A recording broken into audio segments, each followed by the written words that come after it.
Welcome to ABC News. Bruce Wolpe, always a pleasure to have you with us. Just how important is this win for the Democrats in the US Senate?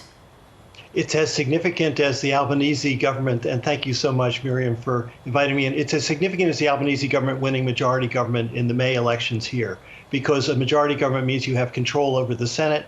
And what that means is that a Republican House and a Republican Senate will not be sending a whole bunch of legislation that Joe Biden opposes to the White House. So that will be prevented from happening, strengthening President Biden's hand. And they did it with the Catherine Cortez Masto, who won just a few moments ago, was the most vulnerable. She was seen as the most vulnerable Democratic senator, incumbent, running for re-election. And she was running against a legend in Nevada. Laxalt is a huge name in that state.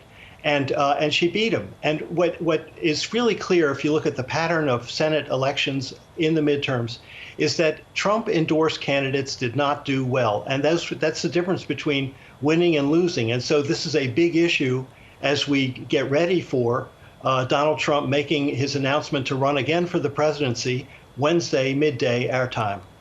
Now, Bruce Wolpe, we do still, of course, have some seats in the balance, and particularly we're turning our attention as well to the House of Representatives, where the votes there are continuing. What are we seeing with the numbers in the House of Representatives as well, and how will that all come into the mix with how the US Congress is likely to be proceeding in the incoming months? It is uphill for the Democrats. There is a very narrow path. Maybe they will be able to pull it out. But if not, the Republicans will be able to take control. But their majority in the House would be no greater and perhaps even smaller than the 5 seats that Nancy Pelosi had to control the chamber. So the Republicans themselves, from what they've been talking to the media, talking with their colleagues, are saying is we're not going to have an authoritative control over the House of Representatives, weakening their position. And there are divisions inside the party between Trump supporters and more pragmatic forces, and who's going to be their speaker, and how will that unfold. So it is.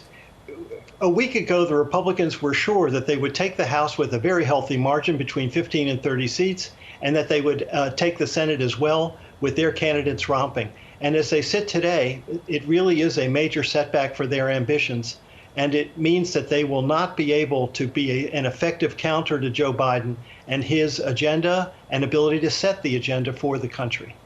In your view, Bruce Wolpe, what has been the significant factor or factors here with the way that the election has played out? Are we seeing people responding to personalities with the way that these votes have been counted, or are we seeing that there are particular issues which voters have been swayed on? I think what's really powerful here, and frankly, it's surprising, the economy is in bad shape. Interest rates are going up. Inflation is very high. Petrol prices are high. The president is very unpopular. Most Americans feel that the country is moving in the wrong direction. And that's a recipe for voting against the party in the White House, against President Biden. But that did not happen because other issues, abortion and democracy and how it was faring, they were also on the ballot.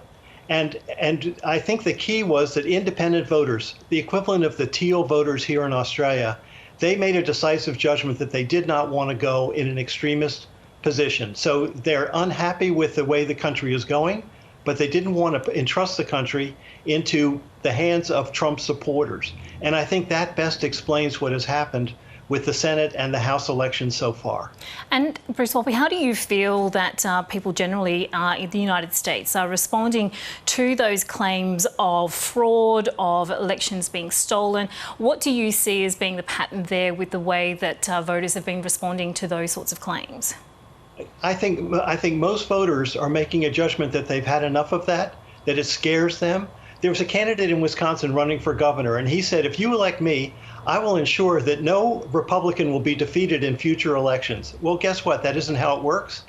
And also, for those who have here in Australia who have paid so much close attention to the United States and how the elections are administered, in the role of Secretary of State for various key states, Arizona, Nevada, Pennsylvania, Wisconsin, the Republican candidates who were election deniers have been defeated.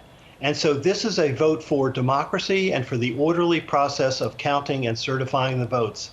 And I think that is a major messages. Well, I think a lot of people are feeling right now that America is off bottom from the despondency and despair about whether a democracy was really going to continue to succeed in the United States. Bruce Wolpe with the United States Studies Centre, we thank you so much for your time and your analysis. Thank you. Thank you so much.